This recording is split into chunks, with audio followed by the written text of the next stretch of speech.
Karena kita lakukan dengan sedikit maupun dengan banyak. Everything we do it in Christ. Apapun yang kita lakukan di dalam Kristus. Jadi kita nggak boleh take glory, take credit, kita nggak boleh mencuri kemuliaan. Tapi kita juga nggak boleh beralasan. Let's do something about it. Gereja ini tidak dibangun dengan di atas dasar hanya percaya. Only believe. He will forgive. Ya, kita hanya percaya dia ampuni. Tapi kerjakan keselamatanmu itu not only to believe. Gak hanya percaya saja. Kita harus melakukan sesuatu.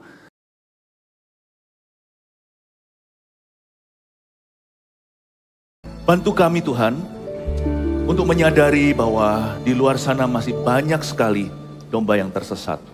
Bahwa kunci kerajaan sorga sudah diberikan ke tangan gereja. Yaitu berarti sudah ada di tangan kami. Secara individu maupun bersama.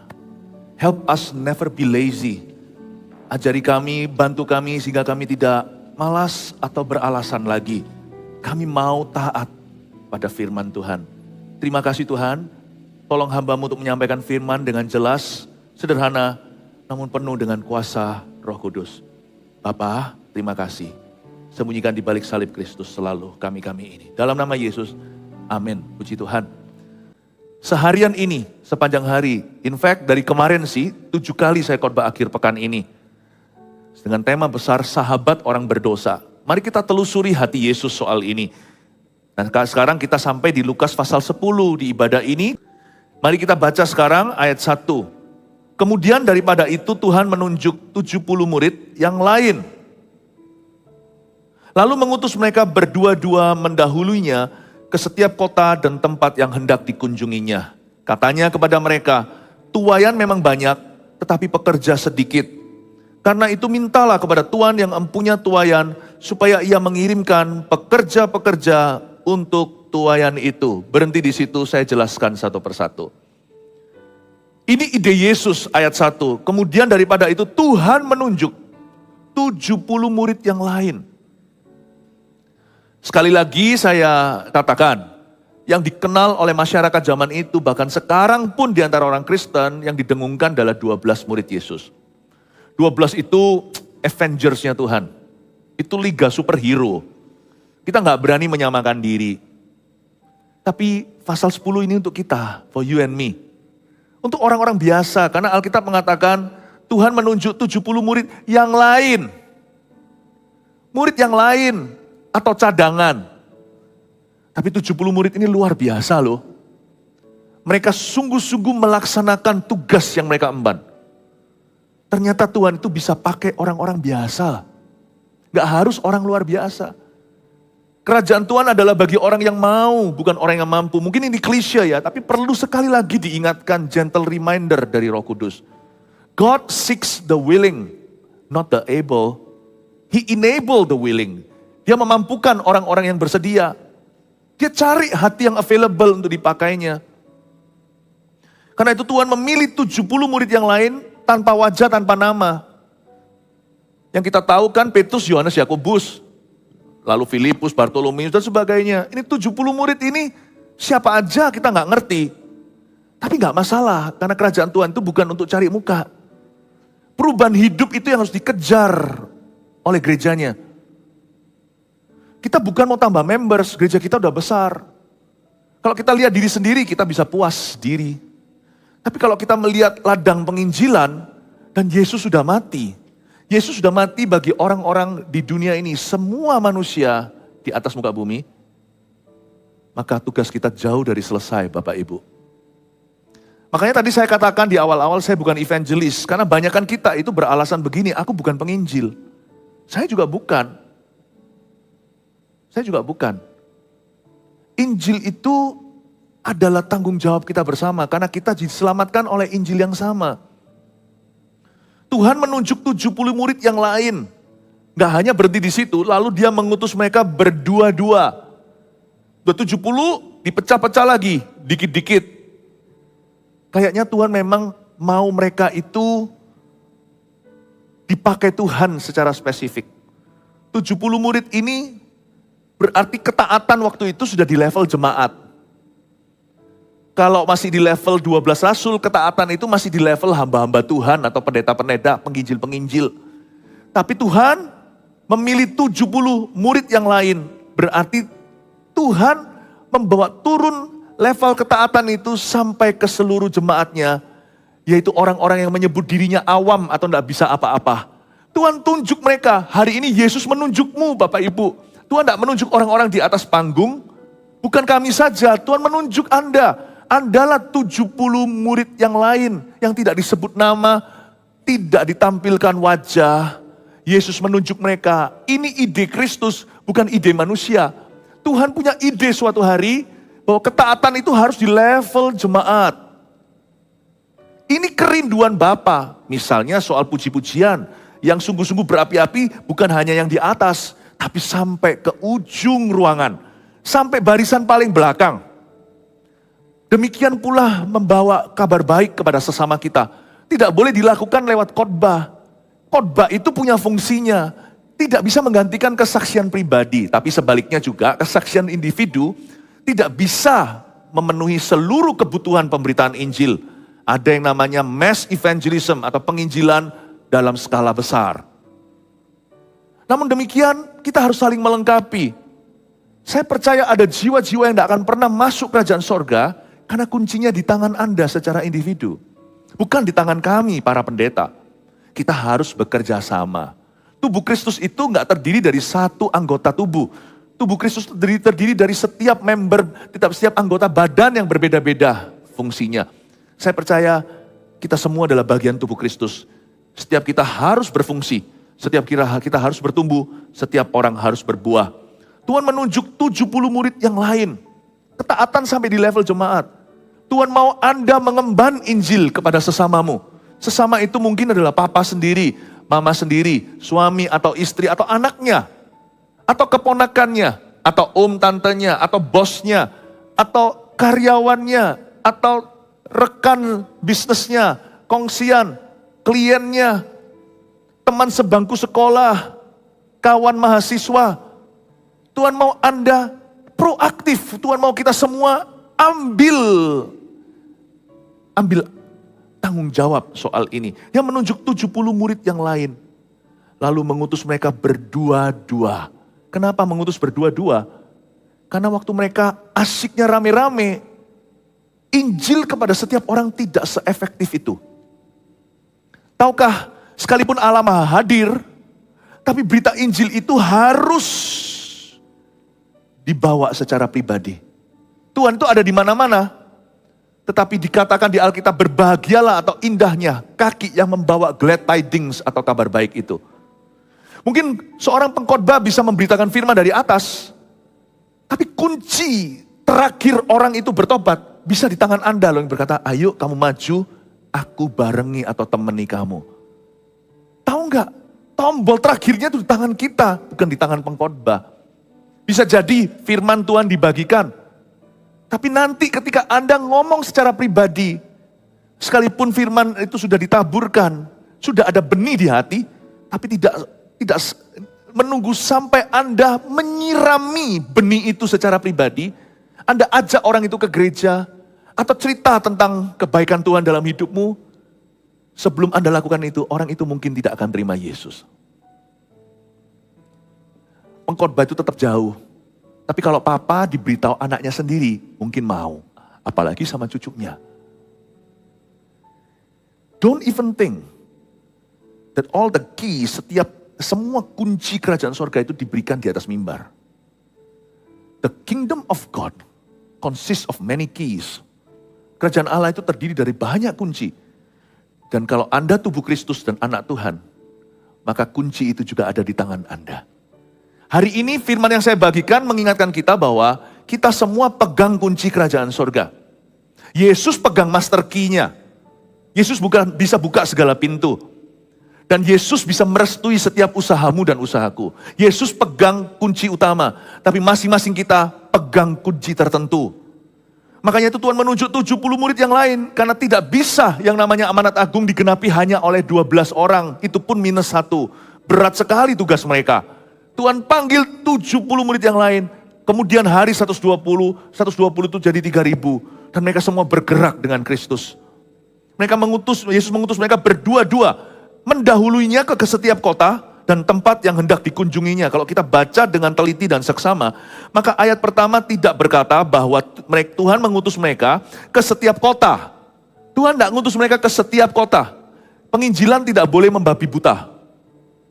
Tuhan mengutus mereka ke setiap kota dan tempat yang hendak dikunjunginya. Ada arti tertentu soal ayat ini. Yang pertama artinya adalah ke kota orang itu jadi host. Yesus kalau mau melawat rumah tanggamu, harus ada satu yang welcome home dia. Kisah Para Rasul 16 ayat 31 berkata, jikalau satu orang percaya kepada Tuhan, seisi rumah tangganya diselamatkan. Meskipun mereka harus membuat keputusan secara pribadi untuk ikut Yesus karena keselamatan tidak bisa diwakilkan, tapi Tuhan menunggu ada satu orang yang buka pintu. Satu orang buka pintu itu adalah orang-orang yang bayar harga di depan. Mungkin disalahpahami dulu, disalah ngerti, tapi harus ada pendoa syafaat di sana. Mungkin dia nggak pandai atau fasilida, tapi dia berdoa apa adanya. Tuhan selamatkan keluargaku. Lalu orang itu yang berusaha dulu, dia menabur dulu. Dan lewat usaha orang itu, Tuhan masuk ke seluruh keluarganya. Gara-gara orang itu, seluruh family-nya masuk dalam perjanjian keselamatan. Maksudnya keselamatan jadi dekat, bukan semakin jauh. Keluarga yang gak ada satupun orang Kristennya, dengan keluarga yang ada orang Kristennya, lebih berkesempatan diselamatkan seluruh isi rumah tangganya jikalau ada satu orang Kristen di dalamnya. Dan keluarga yang ada satu orang Kristen yang suam-suam kuku, dengan keluarga yang ada satu orang Kristen yang sungguh-sungguh, terlebih lagi, lebih besar lagi kesempatan, keluarga yang punya satu orang Kristen minimal yang sungguh-sungguh hati untuk keselamatan keluarganya, yang berdiri di antara Allah dengan keluarganya, dan berseru setiap hari, selamatkan keluargaku, dan berbuat sesuatu. Iman kita tidak boleh malas. Iman kita juga nggak boleh beralasan. Toh setiap usaha kita itu yang kita lakukan itu di dalam Tuhan. Kita nggak boleh bersandar hanya pada kedaulatan Allah. Kalau semuanya kedaulatan Tuhan, harusnya waktu Yesus mati di Kalvari, udah nggak ada amanat agung lagi. Tuhan bisa selamatkan dunia sendiri. Bisa nggak? Bisa, tapi Tuhan nggak mau. Karena itu entah kenapa untuk alasan yang misterius saya juga nggak ngerti kenapa Tuhan memilih kita. Saya bahkan nggak mengerti kenapa Tuhan pilih saya. Tapi kita dipilih bukan untuk pengangguran, kita dipilih untuk melakukan sesuatu bagi orang-orang yang kita peduli dan kita cinta. Dan Tuhan memberikan kunci itu ke tangan kita. I don't know why, really, to be honest with you. Sejujurnya saya nggak ngerti kenapa kunci itu ditaruh di tangan kita, nggak tangan malaikat aja. Tapi ya sudah, jangan kritik Tuhan. Siapa bisa jadi penasehatnya? Kalau kunci di tangan kita, pakailah. Janganlah kita lemparkan kembali ke Tuhan, bersandar hanya pada kedaulatannya. Toh semua usaha yang kita lakukan itu di dalam Kristus. Mana lebih besar? Kita di dalam Tuhan tidak berbuat sesuatu dengan di dalam Tuhan berbuat sesuatu. Mana lebih besar? Ya di dalam Tuhan berbuat sesuatu. Bedanya itu 1 talenta dengan 5 talenta. Kita tidak berbuat apa-apa, pasti Tuhan juga bekerja. Tapi 1 talenta. Tapi kalau kita berbuat sesuatu, 1 talenta, 2 talenta itu menjadi 4, 5 talenta itu menjadi 10 kota.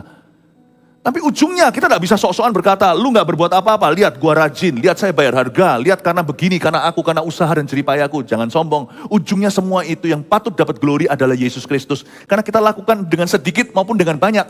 Everything we do it in Christ. Apapun yang kita lakukan di dalam Kristus. Jadi kita gak boleh take glory, take credit, kita gak boleh mencuri kemuliaan. Tapi kita juga gak boleh beralasan. Let's do something about it. Gereja ini tidak dibangun dengan di atas dasar hanya percaya. Only believe. He will forgive. Ya, kita hanya percaya dia ampuni. Tapi kerjakan keselamatanmu itu not only to believe. Gak hanya percaya saja. Kita harus melakukan sesuatu. Jangan jadikan yang namanya menginjili atau bersaksi. Bersaksi itu harus disengaja. Jangan sampai keselamatan orang-orang yang Anda peduli dan cinta itu dijadikan perkara kebetulan. Gak akan pernah datang. Perkara kebetulan gak akan kejadian, gak akan keluaran jikalau Anda tidak dulu jadi imamat. Dan Anda mulai menghitung siapa yang Tuhan serahkan ke tanganmu untuk Anda doakan. Dan dari bilangan itu Tuhan akan mengulangi pekerjaannya seperti masa lalu. Saya ingin sekali mendorong kita semuanya untuk menjadi gereja yang bergerak. Makanya tadi saya tanya siapa di sini dari ikut CG. Wow, bulan September kita sepakat tekan tombol bersama-sama CG Fund. Bukan untuk senang-senang, tapi untuk mempedulikan teman-teman baru. Ini waktunya Injil diberitakan ke seluruh bumi. Amin Bapak Ibu, puji Tuhan. Dan Tuhan suruh mereka mendahului ke setiap kota dan tempat yang hendak dikunjunginya. Misalnya kalau Tuhan mau pergi ke Surabaya ya kita harus buka jalan. Cuman waktu itu kan terjadinya di Timur Tengah, Injil belum sampai Asia. Kalau Tuhan mau ke Jakarta ya orang Jakarta harus membuka pintu. Tuhan mau pergi ke setiap kota dan tempat yang hendak dikunjunginya. Mungkin ada yang satu yang angkat tangan dari 70 murid. Tuhan, aku dari Bethesda. Tuhan Yesus waktu itu kan base-nya di Kapernaum. Please come to me, deket kok. Mungkin ada yang angkat tangan dan berkata, aku dari Bethlehem Tuhan. 70 murid itu kan beda-beda semua asal usulnya. Latar belakang tak sama. Mereka dari kota-kota yang tidak sama pula. Mungkin ada yang angkat tangan dan berkata, Lord please come. Tolong datang Tuhan ke Kaisaria. Tuhan, tolong datang ke Betania. Tuhan tolong ke Yerusalem. Susah, orang Yerusalem itu religius semuanya, ahli Farisi. Orang Farisi ahli Taurat. Tuhan berkata, baik, ke setiap kota yang hendak dikunjunginya. Tapi juga berarti gini, kita harus belajar peka. Ada orang-orang tertentu yang Tuhan mau jamah minggu depan. Dan Tuhan mau kita mendahulunya seperti Yohanes Pembaptis. Cara kerja Tuhan itu tertib sekali namun indah. Di tahun mimpi dan penglihatan ini, why not? Kenapa tidak? Kita minta vision for one soul. Kalau kita berdoa ke situ ya Tuhan akan tunjukkan. Kalau kita tidak berdoa ke sana ya Tuhan tidak berbuat apa-apa. Kenapa? Terjadilah sesuai dengan imanmu, itu bolak-balik diucapkan Yesus di kitab Injilnya. Be it unto you according to your faith. Tidak heran kan ketika misalnya firman Tuhan dibagikan soal kesembuhan, orang-orang disembuhkan. Dia berfirman dan sembuhkan aku. Dibutuhkan iman untuk mendahului pekerjaan Tuhan. Adakah iman di sini? Do you have faith? Punyakah Anda iman untuk seseorang yang segera akan Tuhan kunjungi dan selamatkan? Saya sengaja berdoa ke arah sana, itu kiblatku. Saya nggak percaya timur, barat, utara, selatan. Tapi saya percaya jiwa-jiwa adalah kiblat setiap orang benar. Saya selalu berdoa ke arah sana. Dan terkadang Tuhan kasih saya mimpi, tiba-tiba muncul di mimpi saya. Orang yang nggak saya duga, yang menurut saya orang itu susah, sudah banyak orang coba. Tapi waktu saya taat ya, heran loh hasilnya. Ternyata waktunya bisa pas, orang itu memang butuh didoakan. Kadang-kadang Tuhan tidak memberikan mimpi atau penglihatan, tidak ada visualisasi, bahkan audio pun tiada. Tapi sebuah dorongan di hati. Tiba-tiba terpikir sosok seseorang. Iya ya, orang ini gimana ya, gak pernah ke gereja. Aku undang kita sendiri gak bisa jadi pengkhotbah, tapi bisa jadi kepanjangan tangan Tuhan. Di sini ini kan sound systemnya sudah jadi. Tinggal diberitakan firman. Kita yang bawa kuping untuk mendengarkan. Tuhan itu punya kepanjangan tangan. Tuhan itu punya kepanjangan kaki. Betapa indahnya kaki yang menjemput jiwa-jiwa itu yang membawa kabar baik. Makanya Tuhan pilih 70. Kamu pergi ke kota-kota ya. Kota-kota. Mendahului aku ke tempat-tempat yang nanti aku akan kunjungi. Anda akan terkejut. Tuhan bisa bicara begini loh. Si itu. Penginjilan tuh gak usah langsung ke Afrika. Gak usah langsung ke orang yang kita gak kenal. Di jalanan, supir taksi segala. Ya bisa. Penginjilan itu selalu dimulai dengan seseorang yang Anda kenal dan Tuhan ingatkan. Kita butuh iman untuk melangkah. Kalau kita bersandar pada pengertian manusia, akan banyak penyangkalan. Gak bisa lah, orang udah banyak coba lah. Lalu seperti Musa nanti berdebat dengan Tuhan. Nanti kalau aku ditolak gimana? Bla bla bla. Semua alasannya keluar, taruh di atas meja. Kita mesti ambil resiko. Iman itu kan riski. Ya wis, dimulai dengan orang yang kita kenal. Penginjilan itu tidak dengan cara berdebat. Anda cuma cerita kebaikan Tuhan apa. Kalau iman kita hidup, iman kita akan menginspirasi orang lain yang mati. Kita ceritakan aja. Kita gak usah hafal seluruh isi Alkitab Kejadian sampai Wahyu. Tapi kita harus tahu pesan Injil itu apa. Yesus mati untuk dosamu, dia bangkit hari ketiga. Udah, sisanya cerita kebaikan Tuhan. Bukan dengan menjelek-jelekkan agama tentunya. Tidak perlu berdebat teologi, biasanya orang yang mau berdebat itu belum ready untuk diselamatkan. Doakan aja. Kalau Anda tidak siap menjawab, biar orang yang ahli menjawabnya, Anda doakan. Tapi ada orang yang tidak ingin berdebat kok. Ada orang yang ingin kau layani. Baik itu Kristen KTP atau non-Kristiani. Udah siap mereka itu. Tadi di ibadah sebelum ini saya jelaskan, sebenarnya mereka yang terhilang itu ingin kembali. Karena kerja untuk setan itu susah. Setelah manis pasti sepah dibuang. Sebenarnya every sinner is tired on the inside. Cuman mereka belum menyadari atau belum menemukan jalan pulangnya. Sebenarnya setiap orang berdosa itu lelah dan letih lesu, berbeban berat di dalam hatinya. Asal kita tidak jadi batu sandungan, kesaksian kita itu pasti susah ditolak. Kalau orang itu belum menerima, orang itu masukkan Anda di waiting list dulu. Anda doakan aja, cari yang ready. Sudah ada kok. Dan kemungkinan Tuhan akan bicara, vision for one soul. Tuhan akan memberimu sebuah visi atau penglihatan, mimpi atau sebuah dorongan semata-mata. Siapa orang berikutnya yang Anda bisa tuntun pada Kristus? Pasti ada. Pasti ada. Tapi kalau kita nggak beriman ke situ, ya akan terjadi ini seperti di zaman Eli. Penglihatan tidak sering, firman Tuhan jarang. Perlu iman untuk mendahului. Makanya Tuhan itu suruh mereka untuk pergi mendahuluinya. Kotaku, kotaku Yesus. Keluargaku, keluargaku. Tempat kerjaku. Ayo Tuhan Yesus. Jadikan Cegevan ini menjadi kolam Bethesda sesungguhnya. Terjadi goncangan iman. Mari kita beriman pada Tuhan. Orang berikutnya siapa yang kita bisa tuntun pada Kristus? You know, a lost soul is one who rejects the gospel. But a lost church is one that does not preach the gospel. Jiwa yang terhilang adalah mereka yang menolak Injil. Gereja yang terhilang adalah gereja yang tidak memberitakan Injil. Saya tidak mau kita masuk kategori gereja besar, tapi 99 yang ditinggalkan Tuhan untuk cari satu. Gereja ini akan terus mengikut Yesus. Di mana Yesus, di situ kita. Badan kita bisa ada di gereja, hati kita tertuju ke misi. Maka gereja ini tidak akan pernah ditinggalkan. Tidak akan ada cerita, Yesus meninggalkan 99. 99 itu dibawa sama dia. Meskipun tidak semua ke Afrika, tapi hadirat Tuhan ada di sini karena Tuhan kerasan. Karena Tuhan tahu kita menangkap isi hatinya. Hati Tuhan terdalam adalah ini. Kita berdiri, gereja ini berdiri untuk jiwa-jiwa yang masih tersesat. Amin. Dan cara Tuhan bekerja, kita bukan untuk menambah member, ngapain sih? Pusingnya lebih banyak orang terus terang. Setiap orang di dunia ini kepingin pensiun dini kok. Kalau kita sudah mencapai keberhasilan tertentu harusnya berhenti kan? Cannot. As long as I am a Christian, selama saya adalah orang Kristen, saya menyandang gelar Christ Kristus di situ. Kristus belum selesai, I'm far away from done. Kristus belum selesai, kita tidak selesai. Nggak bisa. Tetapi nanti pasti akan ada efeknya. Ketika rasul-rasul ini pergi, 12 minus 1 lalu 70, mereka jadi 120, jadi 3000, otomatis harus di-manage pertumbuhan itu.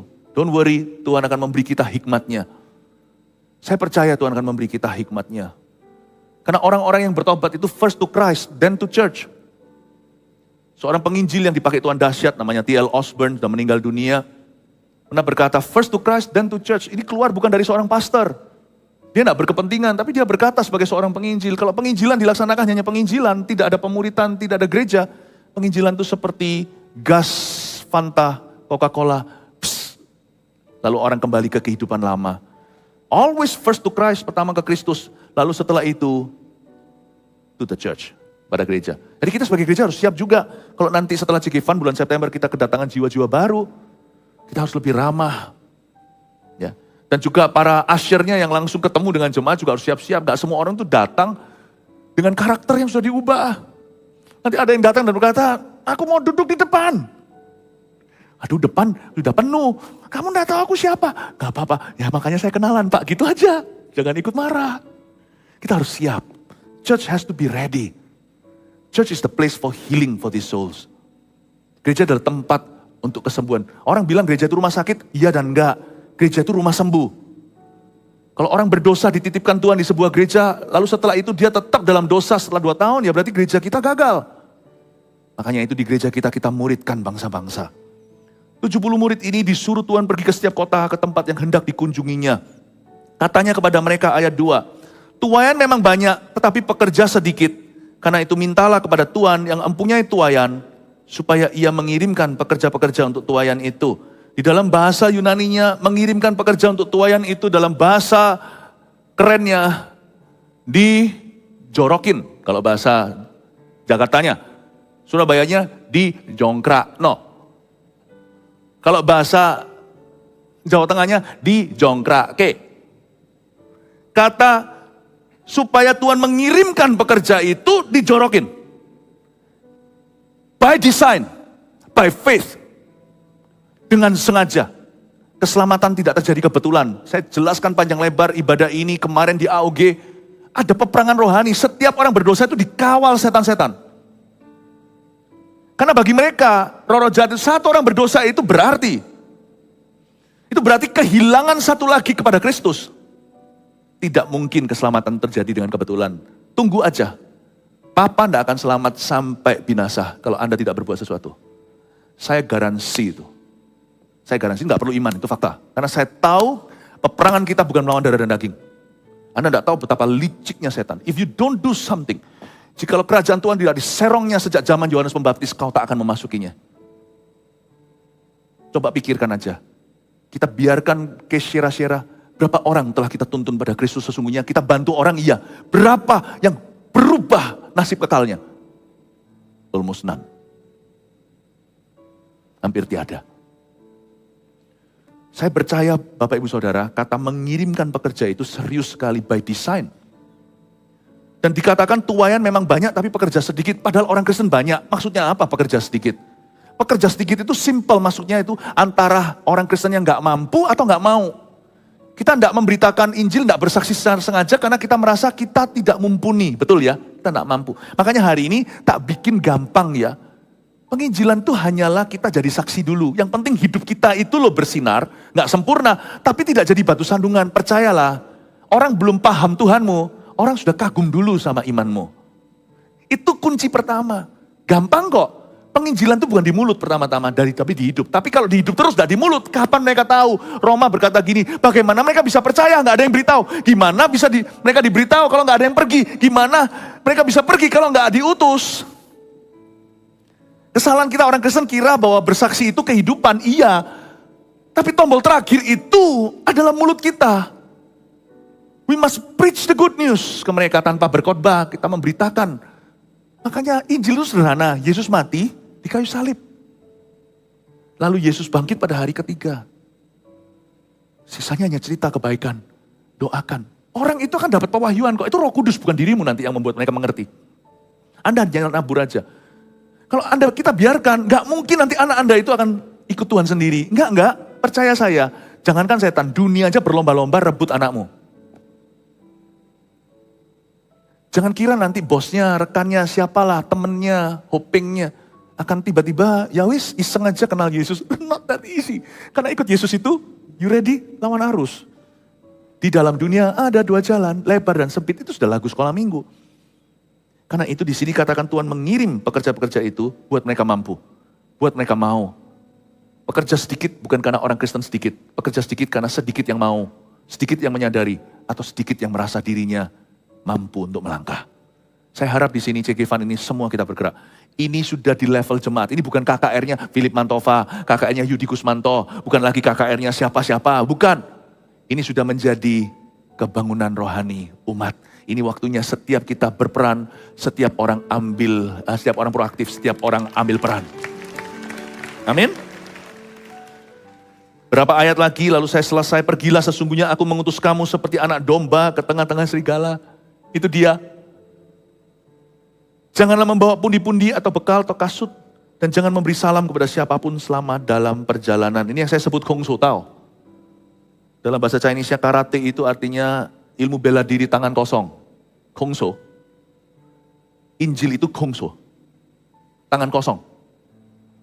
Injil itu harus apa ya Pak? Harus gini? Enggak usah. Bawa hidupmu aja jadi domba. Anak domba ke tengah serigala. Sebab serigala enggak dengarkan serigala. Ah, sama aja lu sama gua. Kalau kita bisa dilihat sebagai anak domba, mereka mau dengar kita mau ngomong apa. Pertama mereka lihat kita lemah sebagai mangsa. Lama-lama mereka akan melihat gembala kita. Kongso. Tangan kosong. Jangan bawa pundi. Jangan bawa kasut. Jangan bawa apa. Kesaksian hidupmu aja. Dan itu nanti Tuhan yang provide. Tiap hari akan ada sesuatu yang bisa Anda ceritakan dari Yesus. Makanya orang kalau mau memberitakan Injil itu imannya pasti hidup. Makanya itu kalau mau gereja kita imannya hidup senantiasa beritakan Injil. Karena kalau kita mau meningkat damai sejahteranya, Injil itu adalah kasut kerelaan memberitakan Injil damai sejahtera. Jangan cari damai, damai tidak ada. Beritakan Injil, damai akan datang padamu. Ayat 5, kalau kamu memasuki suatu rumah, katakan lebih dahulu, damai sejahtera bagi rumah ini. Dan jikalau di situ ada orang yang layak menerima damai sejahtera, maka salammu itu akan tinggal di atasnya. Tetapi jika tidak, salammu itu kembali kepadamu. I love this. Alasan mengapa banyakkan orang Kristen tidak mau bersaksi kepada sesamanya, ya takut. Salah satunya yang utama adalah apa? Takut ditolak. Ayat ini menjawab kegelisahan kita soal ini. Kalau kamu masuk ke rumah, ucapkan shalom damai sejahtera. Kalau ada orang layak menerima damai itu, damai salammu akan tinggal. Tapi kalau kamu ditolak, salammu itu kembali kepadamu. Tahukah, waktu kita beritakan Injil kalau kita ditolak, itu pun berkat untuk kita.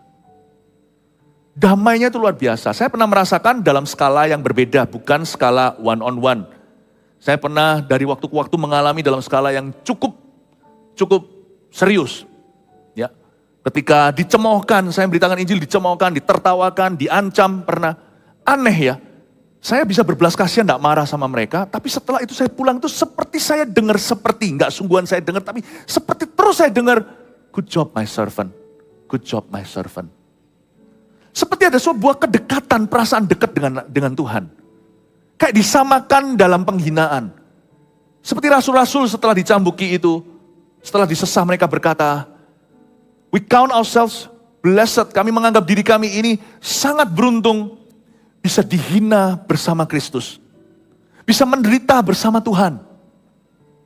Saya ngalami, baik itu waktu syuting Before 30 zaman sebelum Saat Teduh Bersama. Waktu itu kita masuk TV, lalu di mana-mana. Itu syutingnya di luar malahan, gosong saya. Gara-gara selama 4 tahun itu syuting ratusan episode masuk TV itu penginjilan. Ini saya keluar frecklesnya semuanya bintik-bintik di wajah. Ini kalau semua diuangkan saya udah kaya raya. Karena waktu saya nyampaikan firman gini, yang kasih itu kasihan yang kru yang pegang tangan gini, saya ngulang gak apa-apa. Disentrong matahari, tapi mereka kasihan harus pegang alat berat. Itu ada aja orang yang sengaja lewati untuk membatalkan. Misalnya di negara A yang tidak ramah kekristenan. Atau di kota mana. Tapi saya gak apa-apa Tuhan. Kayak seperti Tuhan tuh tanya sama saya. Kamu masih mau belanin gak? Mau Tuhan. Take lagi loh, take lagi. Take lagi. Ulang lagi. Atau ketika ditertawakan. You know your shalom cannot leave you. Waktu Anda beritakan Injil damai sejahtera, it always comes back to you. Mau ditolak pun, Anda tidak marah, Anda tidak kecewa kok. Dan tidak tentu loh, ini belum game over. Yang nolak itu sekarang. Saya bolak-balik ketemu sama orang, wah saya dulu nggak suka sama you. Tapi sekarang, saya melayani Tuhan di gerejamu. Nanti Anda juga akan ketemu yang sama. Wah saya nggak pernah, nggak mau orang itu terkenal angker sekali. Nanti anggota CG-mu. Pemimpin berikutnya Anda tumpang tangani. Ini orang dugem melulu, dunia gemerlap. Sebentar lagi dia jadi dugem dunia pengembalaan. Your peace will always come back to you. Belum lagi, itu belum game over. Anda enggak tahu orang itu hasil akhirnya di tangan Tuhan. Ya. Tetapi kalau diterima, itu bukan cuma damai sejahtera, sukacitanya. Kemarin di AOG saya ceritakan sukacita Tuhan itu seperti sukacita seorang anak kecil kalau terima kado yang belum dia punya, padahal Tuhan punya segalanya. Setiap kali ada satu orang bertobat, sorga bersukacita, Tuhan berkata bergembiralah dengan aku. Kata bergembiralah dengan aku itu dalam bahasa Yunaninya, congratulate me. Mana bisa sih kita itu ngasih kado sama Tuhan, Tuhan punya segalanya kecuali satu. Waktu Tuhan terima satu orang bertobat, menerima kasih karunia. Gara-gara kita, Tuhan bertindak seolah-olah dia belum punya itu. Dan seperti Tuhan bertindak seolah-olah dia menerima sebuah kado baru. Seperti seolah-olah dia gak pernah ciptakan orang itu. Anak yang hilang kembali, itu disambut seperti anak kecil terima kado, wow dapat sepeda. Tuhan juga akan berjingkrak-jingkrak ria dan berkata, wow. Dia hanya berhenti sampai kata terima kasih. Tuhan akan ucapkan thank you. Karena Tuhan tidak berutang budi. Do you know that our God, waktu kita memberitakan Injil damai sejahtera kepada seseorang, dan tidak susah. Yesus mati, Yesus bangkit hari ketiga, sisanya cerita dan doakan. Apa susahnya? Pekerja tidak perlu sedikit, pekerja bisa banyak, tanggung jawab saya besar. Kita tuh memimpin puluhan ribu jemaat. Saya berniat untuk jadikan puluhan ribu jemaat itu murid, bukan jemaat. Kalau itu jemaat, gagal kita. Kalau itu murid, berarti Tuhan bisa percayakan lebih. 70 murid yang lain, bukan 70 jemaat. Ini bukan pendeta, 70 murid ini orang yang menyebut dirinya awam. Tapi Tuhan equip mereka, memperlengkapi mereka. Tuhan empower mereka, Tuhan anoint mereka, urapi mereka sama dahsyatnya. Seperti Tuhan mengurapi para rasul. Oh, Roh Kudusnya sama kok. Jangan pernah pandang sebelah mata. Roh Kudus di dalam saya itu sama persis dengan Roh Kudus di dalam dirimu. Gak ada bedanya. Jangan terlalu glory atau muliakan dunia anointing. Urapan orang itu wah lebih dahsyat. Itu karena dia setia sekian lama. Urapan itu fungsi. Dia semakin mahir. Tapi rohnya itu sama. The same Holy Spirit in me. He is in you. Saya punya prinsip yang sama, Roh Kudus yang sama ada di dalam diri Rasul Paulus dan Petrus, ada di dalam saya. Meskipun sapu tangan saya mungkin tidak menyembuhkan, karena memang tidak diperlukan. Tapi kalau diperlukan, jangankan sapu tangan. Tanpa sapu tangan atau bayangan pun Tuhan bisa sanggup sembuhkan. Orang di dalam pelayanan saya bukan karena saya bisa menyembuhkan mereka. It's the Holy Spirit God. He can use you. He can use you. Dari waktu ke waktu. Sebagai CEO perusahaan misalnya harus meresikokan. Dia nggak boleh main aman. Sebagai gembala sidang dan hamba Tuhan, saya harus resikokan lagi. Semua digoncang. Supaya jangan jadi jemaat. God never calls me. Nggak pernah memanggil saya untuk menggembalakan jemaat. Tuhan memanggil saya untuk memuridkan. That must be clear for this church. Amin Bapak Ibu Saudara. Damai sejahtera itu kan kembali kepadamu. Saya kasih 3 poin sederhana untuk kita bawa pulang. Menuju Cegevan ya. Nanti September jangan lupa. Sekarang kita mengerti bahwa Tuhan ini tugas kami. Seperti lagu itu, berikan pada kami hati yang mengasihi, jiwa-jiwa yang belum mengenal kasih Bapa. Sama-sama bukan evangelisnya, sama-sama bukan penginjil. Mari kita sama di halaman yang sama. You and I, Anda dan saya hanyalah murid Kristus. Kita lah 70 murid yang lain. Ya bolehlah Anda taruh saya di Liga 12 murid Yesus ya nggak apa-apa. Tapi tetap 70 murid Yesus ini sama-sama dipakainya. Ini momenmu September nanti itu. Ya, 3 poin sederhana, mengutus 70 murid. 1, Tuhan sanggup memakai orang-orang biasa. Tangkap ini, pewahyuan sederhana, tapi kalau Anda percaya, besar dampaknya dalam hidup Anda. Tuhan sanggup memakai orang-orang biasa. God can use me. Seperti lagu itu, if you can use anything Lord, you can use me. Kalau engkau bisa memakai apa saja, engkau bisa pakai saya. 2, dalam kelompok kecil, 2-2 kan dikutus. Dalam kelompok kecil, lebih terasa tanggung jawabnya. Makanya Tuhan itu pisahkan mereka 70 jadi 2-2. Karena tahu nggak? Injil itu mempan ketika personalize. Karena Tuhan tidak pernah mati untuk rombongan orang. Tuhan mati untuk setiap orang. You know one other thing, satu lagi. Tuhan tidak pernah mati untuk bangsa-bangsa loh. Tidak pernah Tuhan naik di atas kayu salib dan berkata, Lord, I'm doing this for America. Tidak. I'm doing this for Indonesia. No. I'm doing this for every sinner. Tuhan tidak mati untuk bangsa-bangsa. Jadi percuma kita ngadakan misalnya doa seluruh nasional. Kita minta revival. Kalau tidak ada orang yang langsung turun ke highways and byways, ke alleys, ke terowongan-terowongan, ke lorong-lorong itu. Dan membawa masuk orang yang tidak berpakaian pesta ke dalam kerajaan sorga untuk diubahkan. God doesn't die. Jesus didn't die for Indonesia. He died for every Indonesian. Makanya saya nggak peduli kalau di Australia, di Eropa, apapun ras mereka, apapun ras, agama, budaya mereka, Jesus died for you, my brother. Jesus died for you. Dan saking banyaknya di Indonesia sampai terjadi kebangunan rohani.